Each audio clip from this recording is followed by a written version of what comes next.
Welcome to Sip and Strip, the podcast where we explore the nuances of desire and unravel the intricacies of pleasure, all while enjoying a glass of your favorite wine. Join us on a journey where we dive into the world of sexual exploration and embrace the beauty of conscious intimacy. And here are your hosts, wine communicator Natalia Suter and sex and intimacy coach Melanie Knight.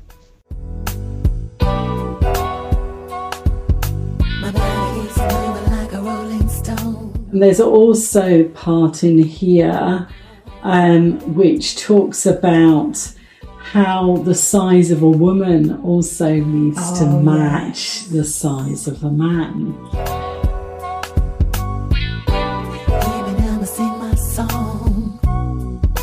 Whatever relationship you're in, there's nothing wrong with the size or the shape of the penis you're with. But there is definitely, it makes it easier when there's a match in that way.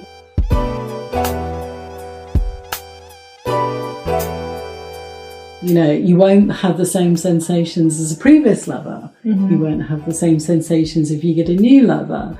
Like, we are both in it together. But each person individually, I think, is responsible for, oh my God, if I'm not feeling pleasure, if I'm not feeling it, speak up.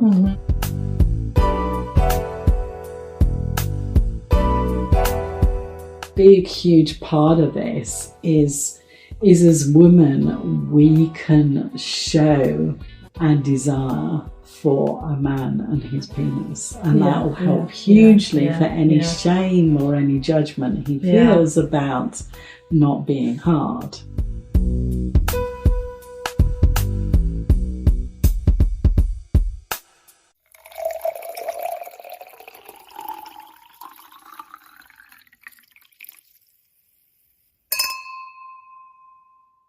In the last episode, we were talking about vaginas, so I think it's only natural and fair, exactly, to dedicate an episode to penises, cocks, willies, and maybe we are going to learn a few more names along the way. I feel like I'm coming smarter into this recording here with you today because I'm using a lot of the knowledge that I've gained during the last episode about vaginas to kind of gauge my questions. So if you don't mind, I'm just going to crack on. Go for it. Right, okay, so we've learned in the last episode that vaginas do differ. They're all very different and all of them are perfectly fine.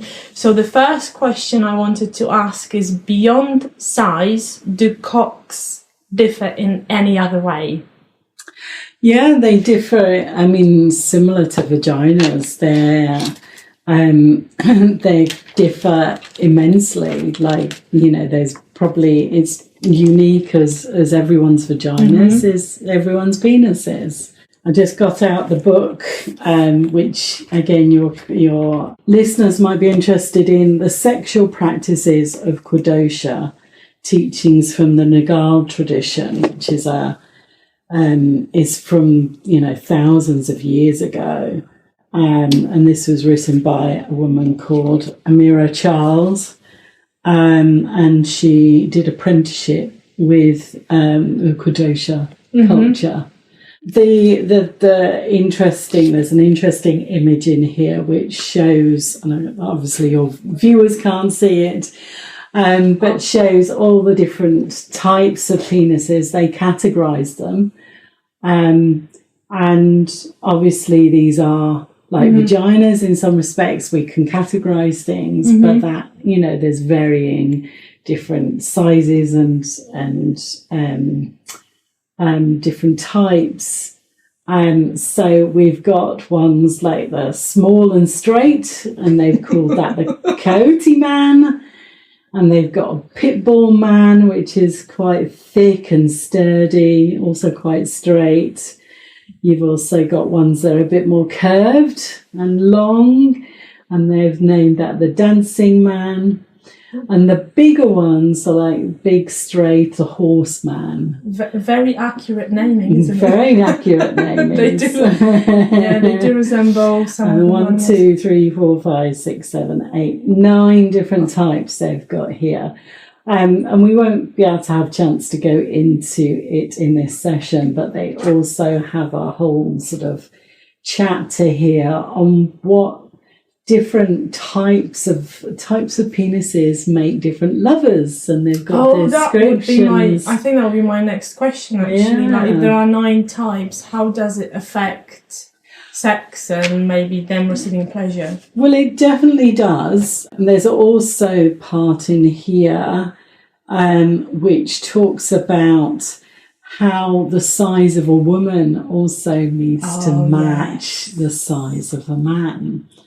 So, and it's really interesting because, of course, I don't know whether you've ever had this experience, but where you've had someone who it's been a bit painful because they're a bit too big, or it feels uncomfortable.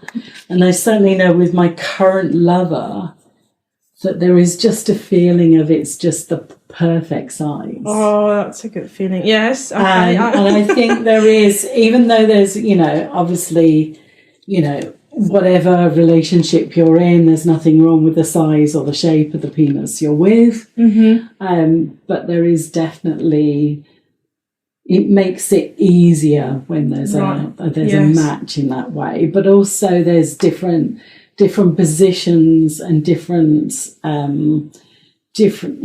sex positions basically that help with different matches, match of vagina to penis. Yes, if you happen to be with someone that is, whose penis is too big or too small, you can still work around it. Oh yeah, definitely. So you know, with a woman, if she's wanting to take a larger penis, then obviously making sure, I think we talked about it last time, making sure she does definitely have the 40 minutes to foreplay, as we call it, to make sure that she's nice and relaxed and her vagina opening is right, nice and relaxed to take a bigger penis.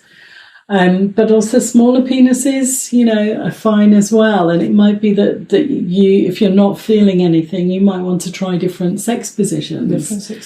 Because different sex positions allow the penis to go further in or to go deeper. And the position of the penis and the angle of the penis also can help with feelings. Yeah. I feel like sometimes maybe women look for a perfect penis, or there is like kind of more stigma around sizes, thinking like, a penis needs to be big, completely ignoring the fact that, hold on a second, it also is up to you and your size and how you are inside. Not everything is dependent on the man and his size. It's also like you have to manage. And in fact, I would go as far to say as it really depends wholly on you. Oh, really?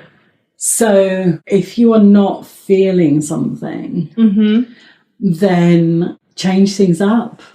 Basically, change things up, play different positions, try different things. Rather than suffer in silence and be like, and I think it's not good enough. I think this is it. Women, we can be a bit of complainers. A bit of a bitch. And I would say that. And I think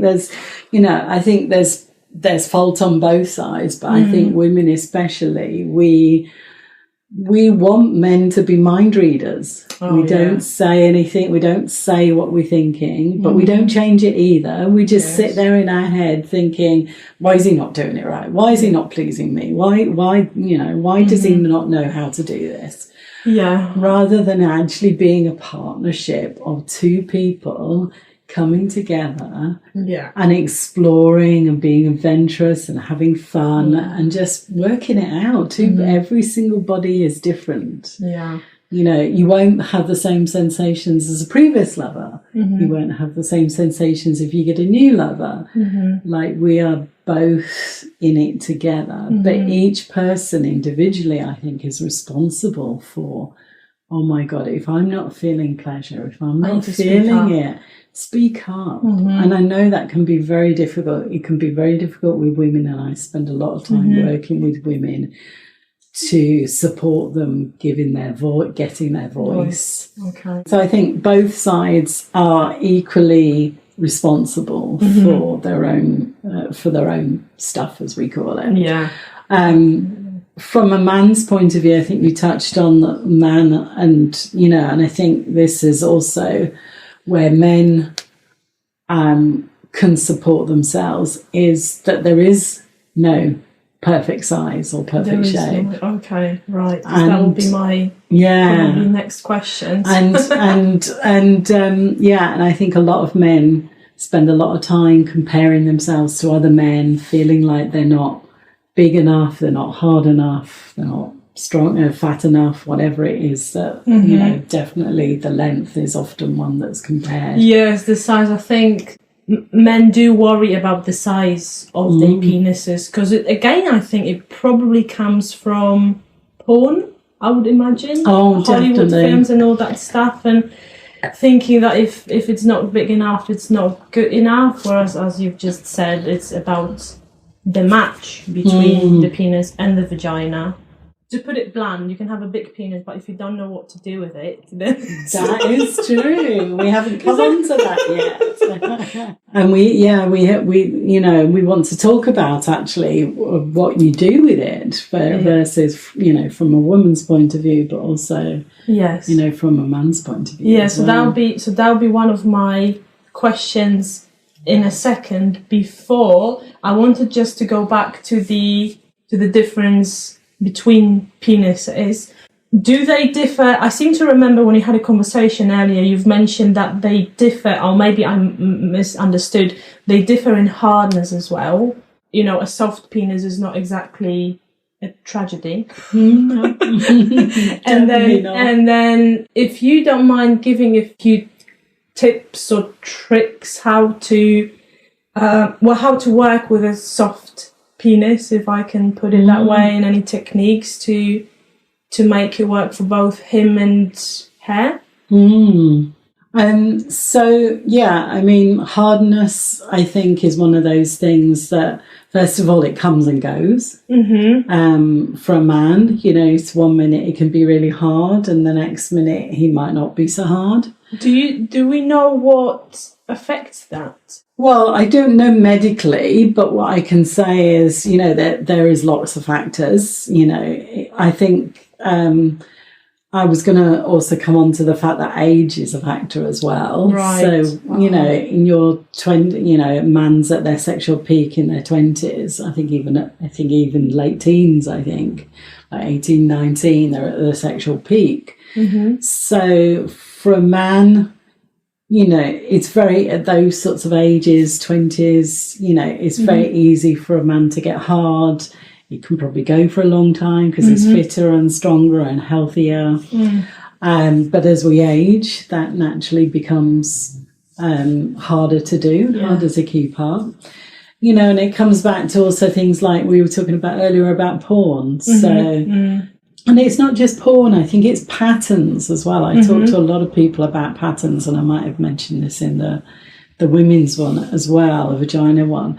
Human beings are habitual creatures, and we can get very easy into doing the same things over and over again. And when we first did it, it was probably amazing, which is why we ended up carrying on doing it. So it might be a particular position, it might be a particular thing that we liked. Men are quite visual. They like stimulation from a beautiful woman or a sexy outfit or whatever it is.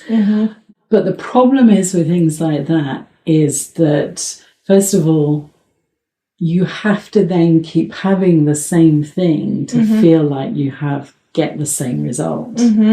So that creates what you might call a bind, right? It's like it's great if I have that, but if it's not quite right, suddenly the erection can go. And it's like, oh my God, it was about that thing, but it's not about that thing. And we often get very fixated on it's got to be, and from a man's point of view, very much can get very fixated on it's got to be a certain way. Right, okay. It's got to... perfect conditions, perfect conditions, beautiful woman that I'm turned on by, I'm attracted by, porn type scenarios, that men then can, and women, we both get hooked onto doing things the same way over and over again. It might be the same position, it might be a missionary position where we're both in bed, just laying down, he's on top of you. Right, yeah. And the first, year or so, that might have been amazing. But then at some point, you didn't feel it or he didn't feel it. And then, the passion and the excitement starts to go, but you're still doing the same thing. The same thing, rather than looking for an alternative and being more flexible. Yeah, what I teach people is about being adventurous and playful and getting back to that childlike state where we just played. And I think this comes to another question you might be asking, but that we both, I think, as adults, we become an adult. Like there's a certain way to be. We've got serious jobs, we've got kids, we've got chores to do, we've got bills to pay.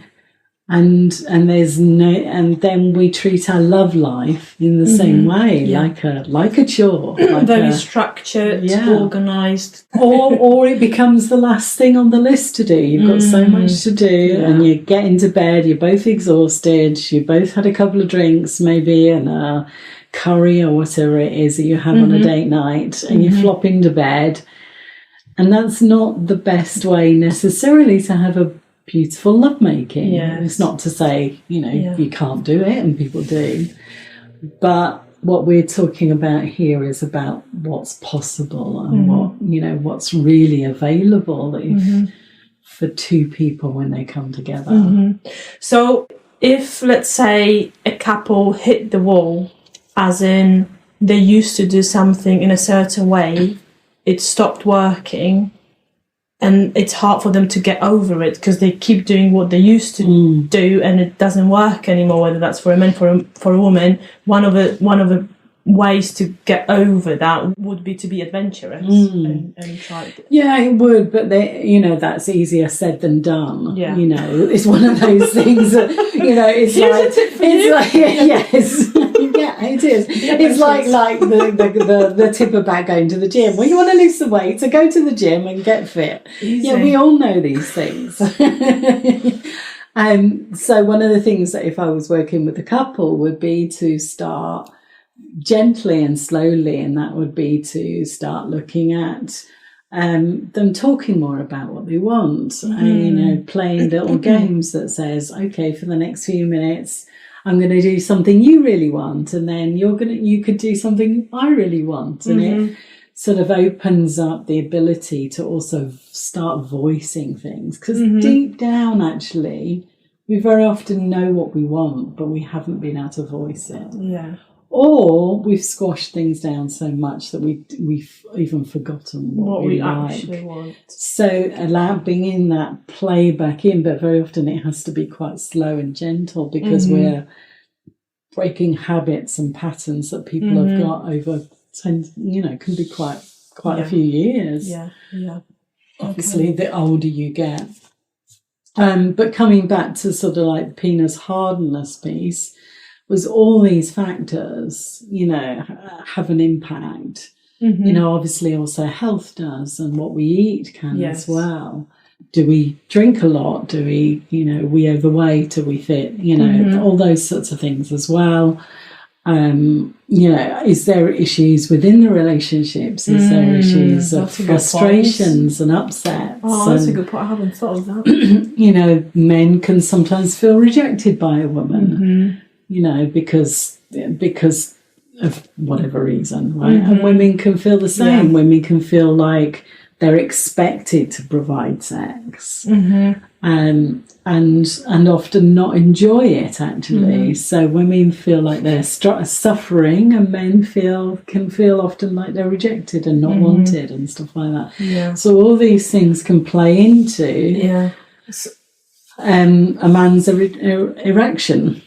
Right, so it sounds like communication's the key, the first key. It's very often what I teach couples that come to me. It's looking at communication.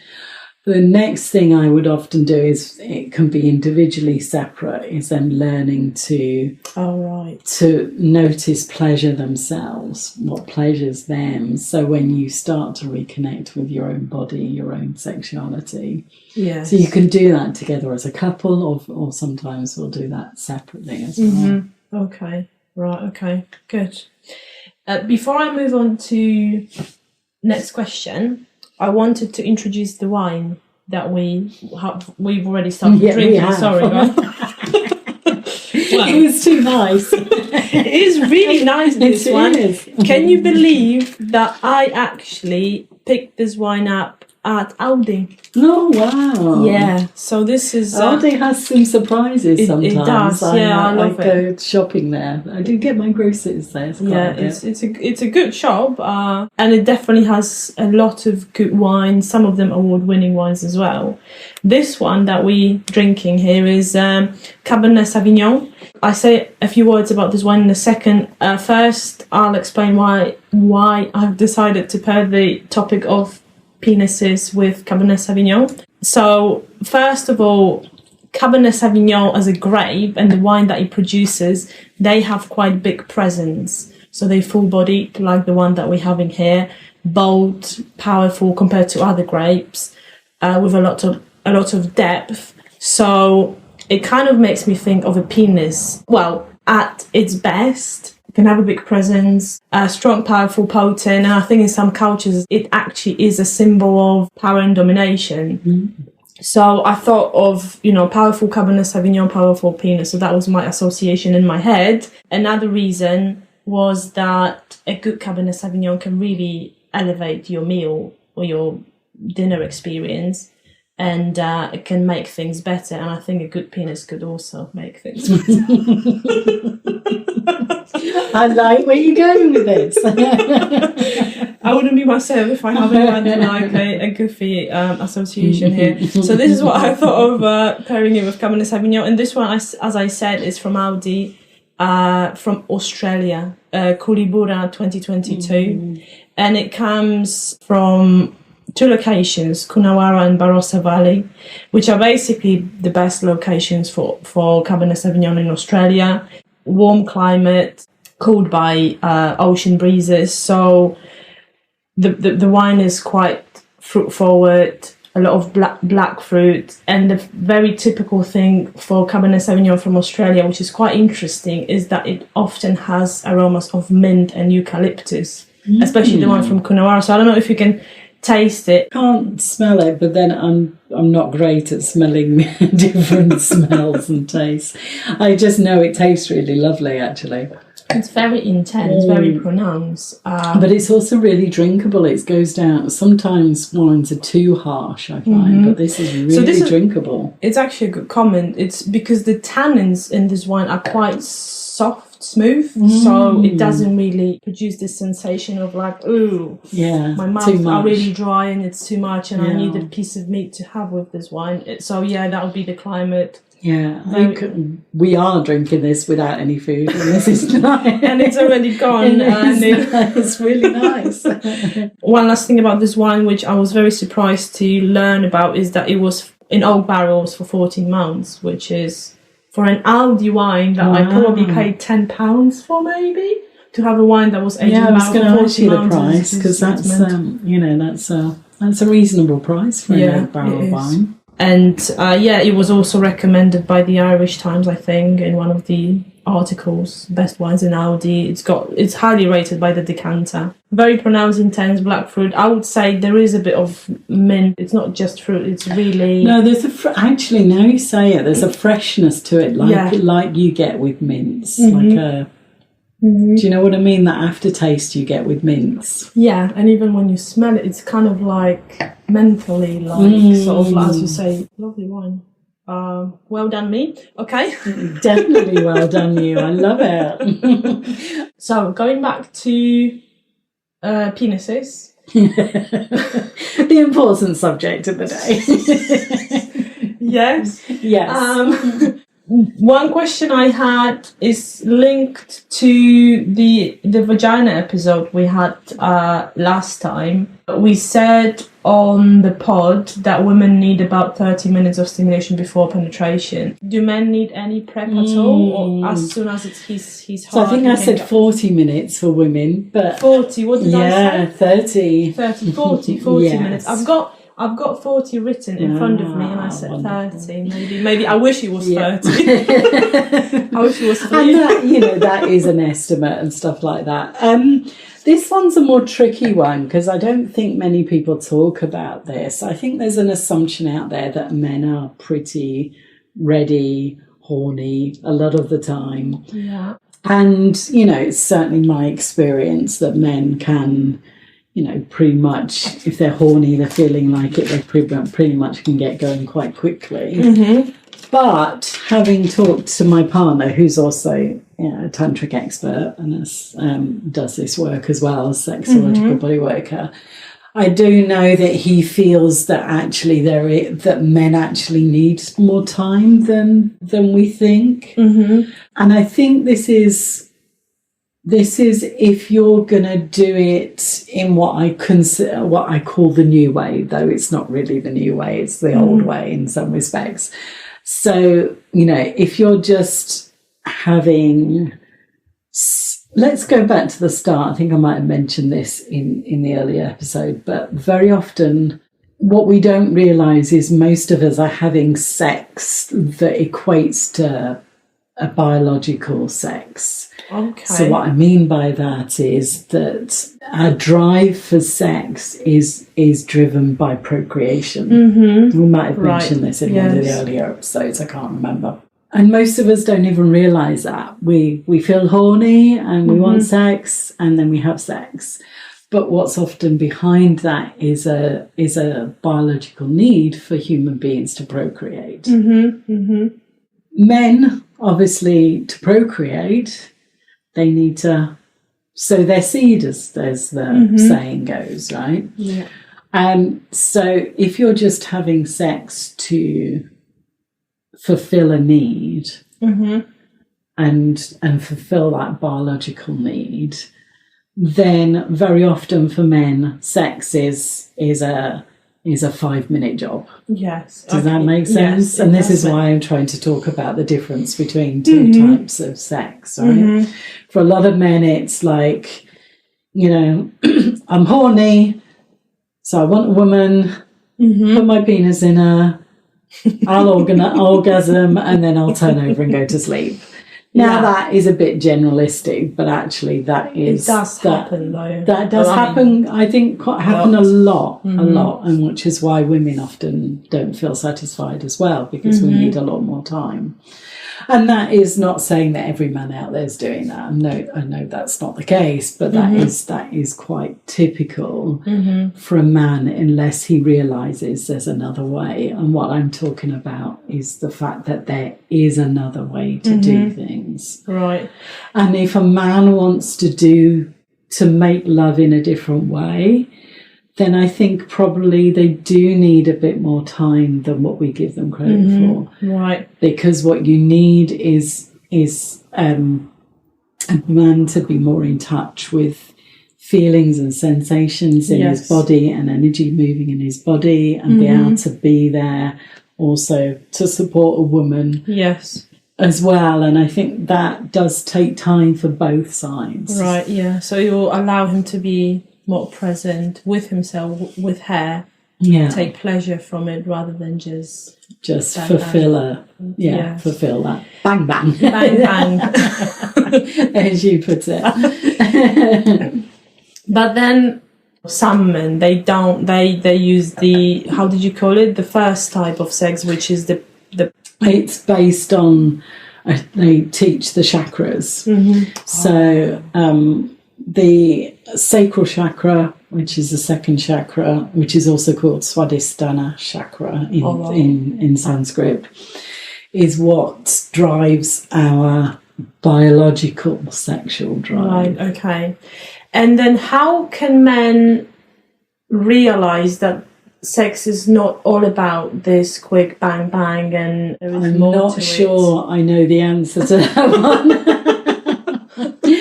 I get a lot of men coming to me who want a tantric massage, which is an erotic massage, and they want it with a happy ending. Right, yes, okay. And that is because they're still very driven by, actually got an urge to orgasm. I've got a pretty woman here. She's giving me erotic massage, so I must ejaculate. Yes, right, okay. And I don't know whether there is any answer to men understanding that there's a different way. I think it comes down to each individual person. And it's the same for women too. Yes. You know, I'm now 53 this year. And I think probably a good 30, 40 years of my life, 30 years, say, was driven by that more sexual desire. And I didn't even know it. Like, there's what we don't know that we don't know. Yes, exactly. Until you maybe start feeling that that's not fulfilling you, and start looking for answers, start looking somewhere else. And then you come across mindful sex, and then you kind of like follow the thread, and this is how it goes. Okay. And I think you've said it really well there. I think there's, you know, and this is why I say it comes down to the individual, and I don't think it's just men, although I think women, we're a bit more connected to our emotions and our needs. So and I'm not sure this is, you know, statistically true, but it feels like a lot of women do come to that realization a bit quicker than men. But yeah, there are men out there also coming to that realization, but I think it's on an individual basis. I think if you try and talk to a lot of men about this, they'll be like, what's this weird and wacky woo thing? And I know, because my ex, I had a situation where my ex, I tried to get him involved in tantric, the tantric stuff that I was doing, and that is exactly what, you know, he felt, and was why we're no longer together, really, because I decided I wanted to have a partner who did want this kind of lovemaking. You said that women can come to that realization quicker than men. So again, there could be that gap. Women already know that they need this more mindful, conscious sex, whereas men is not there yet, and there is that clash. And I think it's, you know, I don't want to label men in that way, because this isn't a bashing men's thing either. Yes. But I think you know, men can also come to it, you know, quicker as well. Some men come to it very quickly. I know some. Yeah. In general, I feel you've got men who are 27 or 8, very mature, and you've got men who are 45 and still act like kids. Completely. And the same with women. So. And I think there is it depends on your upbringing, you know, what cultures, what teachings you've got available. I think we're very lucky in London to have access to a lot of workshops and diversity of people and, you know, different things going on. So I think it is a lot easier to be a bit more open-minded and to try new things than maybe someone who's grown up in the countryside and in a little village or whatever. Yes, with little access to different points of view and what's out there. Okay. Going back to what you said about the differences in hardness of the penis. So we mentioned that soft cocks are not the end of the world, that there are ways around it. Would you mind elaborating a little bit on that? So yes, at some point, I think we spoke about it. At some point, a man will not be completely hard. You know, if you're having a relationship with someone, at some point, that man will either not be erect, you know, might have orgasmed, ejaculated, or he might just not be hard. And so, first of all, there's nothing wrong with it. And I think we as women can do a lot to support men because I think men can feel quite shameful in that about not being able to get erect. And so this is to do with, it's not just the size, it's actually, there's a lot of shame for men around, not being able to get it up, as they call it, or be erect. And so as women, it can be quite easy to sort of be upset by this, turn over and get frustrated or whatever, and that can add to a man's shame. So, and again, I think this is one of the things that where women could be responsible for as well, because I certainly know for myself that I've probably had partners in the past where I've left them feeling like that. And so I think there's a lot we can do as women to normalise it, to say, actually, this is not a problem. Similar to women, we have moments where we're not feeling like it, or we might be dry, or we might be, there might be some soreness or whatever. And actually to remember that men are human beings, they're not robots, and I think it can be, as women it can be feel like that, like men are hard, they're tough, they're and they want it all the time, and it can be very easy for us not to know that men have emotions and can get upset by things. Yes, and as you said in one of the previous episodes, like, we are taught at some point that men have to know how to please a woman, and they have to be always ready, which is obviously not the case. Which is all, it's all of that as well. So what as women can we do if a man's got a soft cock? Please. So you've got two things. I can teach and have been taught like how for a woman can massage a cock. Okay. Now, one of the things you can do is you can, get a banana and practice. Right. And so, and one of the things that, there is no rule book. Again, both men and women can come to me and think, just show me this perfect stroke that's going to, turn them on or whatever. It's not like that at all. I mean, there are some strokes that you can certainly learn and techniques that you can learn, but this is as much about the connection between two people and you communicating your desire and your want for the man that's in front of you, and loving and caring attention for his penis.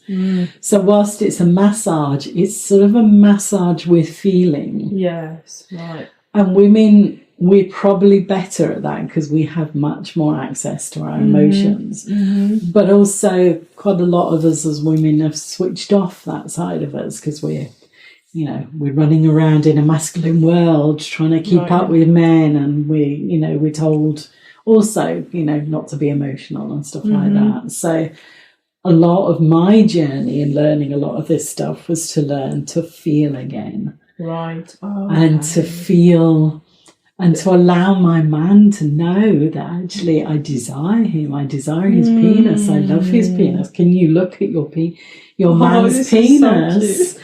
And hold it and look at it and with admiration and like, oh my God, this is beautiful. And then can you stroke it and caress it, or and there's lots of different strokes. You can go upwards, you can go over the top, you can go round, you can squeeze, you can do all sorts of different techniques, which we can't show really because we're not on video, but there are lots of techniques. Right, okay. But I also, a big, huge part of this is as women, we can show our desire for a man and his penis, and that will help hugely for any shame or any judgment he feels about not being hard. Okay. Does that make sense? It does make sense. It's quite interesting because I do recall I had a conversation with my partner. It was about blowjobs. So I was asking him about techniques, what you really want, what's going to turn you on, what's the perfect blowjob, should I do it faster, slower, this and that.